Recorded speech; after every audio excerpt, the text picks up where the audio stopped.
Et nous a rejoint justement notre invité par téléphone, Monsieur Simon Sayer, expert en tourisme. Bonjour. Bonjour. Alors, on va revenir sur les célèbres fêtes dans l'Égypte antique. On le sait, nous sommes en pleine fête de l'Aïd al-Adha, c'est une fête religieuse. De nos temps, aujourd'hui, on s'intéresse aux fêtes religieuses chrétiennes avec Noël, le Noël catholique, le Noël copte orthodoxe. Nous avons également Pâques, nous avons également l'Aïd al-Fitr, l'Aïd al-Adha. Nous avons des fêtes nationales telles que nationales et internationales en même temps, puisque nous avons le jour de l'an national avec Chamenessim. Dans l'époque ancienne, quelles étaient les fêtes les plus emblématiques? Est-ce que aussi ils avaient des fêtes nationales, des fêtes religieuses? Alors, exactement, comme vous l'avez bien décrit, le descriptif de nos jours était le descriptif de l'époque. Ça veut dire tout est répétitif. Et ça, c'est un peu étrange, mais c'est vrai, c'est répétitif. Si aujourd'hui, nous, on a des fêtes nationaux, dans le temps, il y avait des fêtes nationales. Comme l'exemple de la fête du Nouvel An. C'était une fête célébrée à tous les ans pour célébrer le calendrier égyptien, qui était un calendrier nélique qui déclare l'arrivée de la crue et ensuite le travail dans les champs agricoles jusqu'à qu'on a notre récolte. Et après cela, sécheresse, fête, et le calendrier reprend une deuxième fois. On avait une deuxième fête nationale qui a été la fête de Dieu, la fête du Créateur. Et la fête du Créateur, selon bien sûr les dynasties, il y avait les écoles de théologie créatrice. Si par exemple le souverain, comme le temps d'Akhenaton, était pour le dieu Ra, ça va être le dieu célébré. Et ainsi de suite. Et puis on avait les fêtes locaux. Et certaines de ces fêtes locaux étaient un centre pour tous les Égyptiens qui aimaient le dieu local de la zone. Comme aujourd'hui, par exemple, vous retrouvez une fête qui se trouve dans la zone de Minier, au Sohago, à Sout, au Tanta, comme pour Sidi, et de là que les gens vont y aller. Aujourd'hui, on revoit le temps ancien qui se répète. Parmi les dieux qui ont été célébrés dans le temps ancien et on se dirigeait de toute l'Égypte, la fête du dieu Horus dans le temple d'Edfou. C'était une très grande célébration et le dieu Amon, avec sa rencontre avec la déesse Mout, entre Karnak et Luxor, Amon et Amonette se rencontrent, les princes, les riches, les pauvres, tout le monde se dirige et on voit les convois qui s'effectuent en bateau, aussi bien à pied, pour entourer ces dieux qui sont sur le chemin, le dromo de Sphinx ou de Bélier, qui reliait les deux temples avec les 3 kilomètres qui les séparent. Les gens se dirigeaient, ils jetaient les fleurs, ils offraient les cadeaux, les nobles offraient de l'or, certains offraient des vaches. Aujourd'hui même, durant les fêtes, on trouve qu'on offre des animaux. Alors, ça s'effectue de la même technique. Les gens heureux et contents célèbrent pendant jusqu'à 3 jours, vu qu'il y a un temps de voyage, et ensuite ils sont de retour. Alors, les fêtes à l'Égypte ancienne étaient pour plusieurs catégories de dieux. On a celle des créateurs, et on avait à l'époque 4 écoles de théologie créatrice. Une à Esna pour le dieu Khnum, qui a créé le monde comme le potier qui travaillait tout en poterie, ensuite il donnait la vie par la clé de vie. On célébrait à Esna ce dieu, le dieu Khnum, et la fête de la création. Et aujourd'hui, on a son temple qui existe toujours.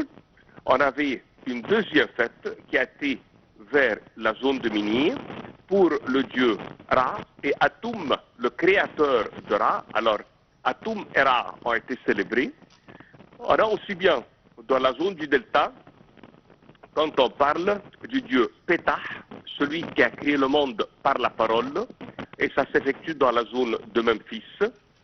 Et l'Égypte, elle a connu une deuxième catégorie de dieux qui ont été pour les forces de la nature, comme la force du vent, la force du fleuve, la force de l'agriculture, et puis il y en a ceux qui ont des qualités, comme le dieu de la sagesse, le dieu Thoth, et aussi bien qu'on avait des dieux locaux comme Osiris pour la mort qui nous accompagne, et puis il y en avait qui accompagnent la dame quand elle accouche, et ainsi de suite. Alors l'Égypte elle a connu des dieux concernant plusieurs sujets, entre les villes elles-mêmes qui avaient leur dieu protecteur avec l'animal sacré, entre les créateurs dans les grandes villes, entre les souverains et les fêtes nationales.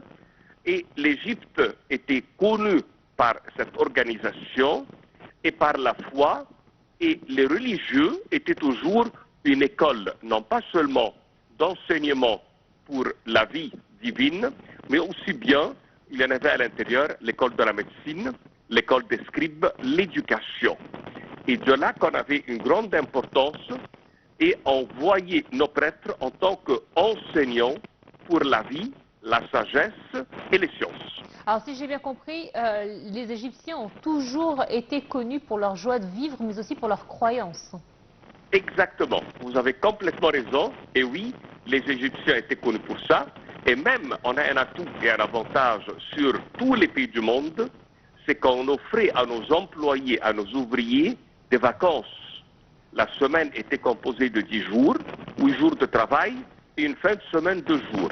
Et on trouve une très belle écriture qui se trouve dans la vallée des artisans, sur la rive gauche du Nil, quand les artisans prenaient leurs 2 jours, retournaient pour voir leurs femmes et leurs enfants, et toutes les petites histoires qui se passaient, il y en avait qui écrivaient cela, vu qu'on avait des juges qui doivent résoudre les problèmes. Et tout cela a été mentionné, écrit, et on les a retrouvés, tous ces poteries, tous ces papyrus, sur lesquels il y a eu ces mentions. Et de là qu'on repère la semaine égyptienne avec les vacances offertes à nos ouvriers, à nos employés, et comment les Égyptiens célébraient les fêtes et célébraient la vie elle-même, il y avait la joie de vivre.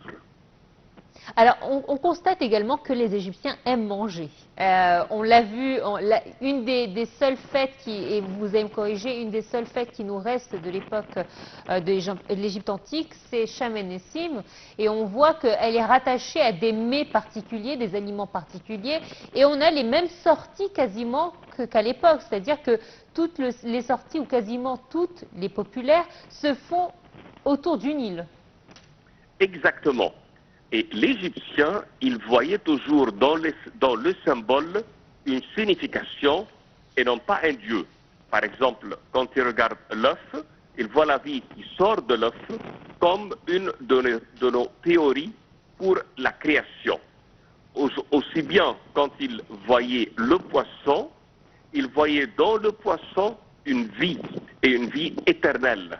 Et quand il regarde la production de la terre, il regardait la graine qui meurt, qui revit une deuxième fois en nous donnant des germes et une récolte, comme la personne qui va mourir et qui continue dans l'au-delà.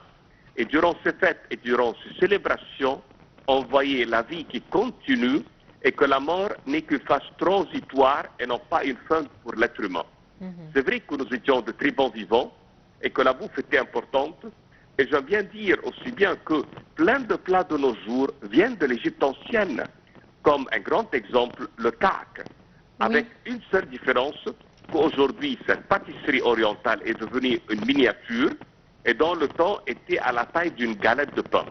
Et on repère dans certaines tombes et dans certaines écritures l'évolution de la production et comment cette taille a rétréci par le temps. Et durant ce siècle, ou bien durant le XXe siècle, le kak était à 2 fois la taille de nos jours. Et si je regarde l'époque des Mamelouks, était 4 fois la taille de nos jours. Et c'est vrai que le produit même, il est d'origine égyptienne. On a un deuxième produit, c'est la galette. La galette qui est faite avec du beurre.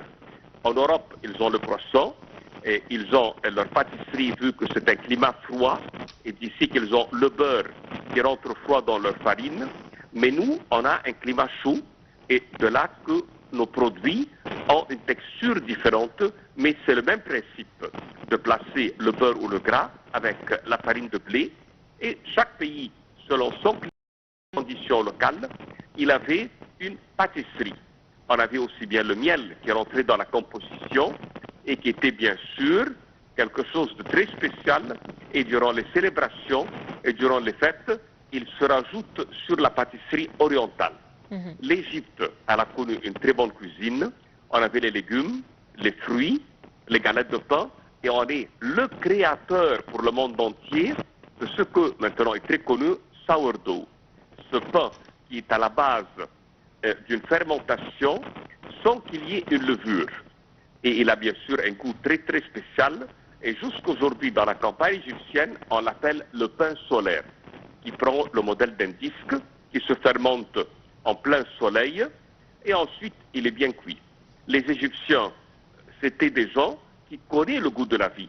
On trouve dans les écritures même des grands bâtiments durant les constructions que le roi offrait des vaches pour qu'il y ait de la viande aux ouvriers, du pain et du vin. Et ces trois produits sont mentionnés par quantité. On a même une écriture dans une tombe à côté de la pyramide de Khéops. C'est le chef des fournisseurs des vaches qui possédait les fermes. Il disait que le roi lui a donné les ordres de présenter 11 vaches par jour pour nourrir les gens qui travaillent. Et d'ici qu'on voit, oui, l'Égyptien aimait la bouffe, il avait une bonne cuisine, il avait le four, il avait tout ce qu'il faut, une excellente évolution. Simon Serre, vous m'avez donné faim. Sur ces belles paroles, je tiens à vous remercier de votre participation à notre programme ce matin. Merci à vous. Voilà, c'est ainsi donc que prend fin cette édition de Bonjour l'Égypte.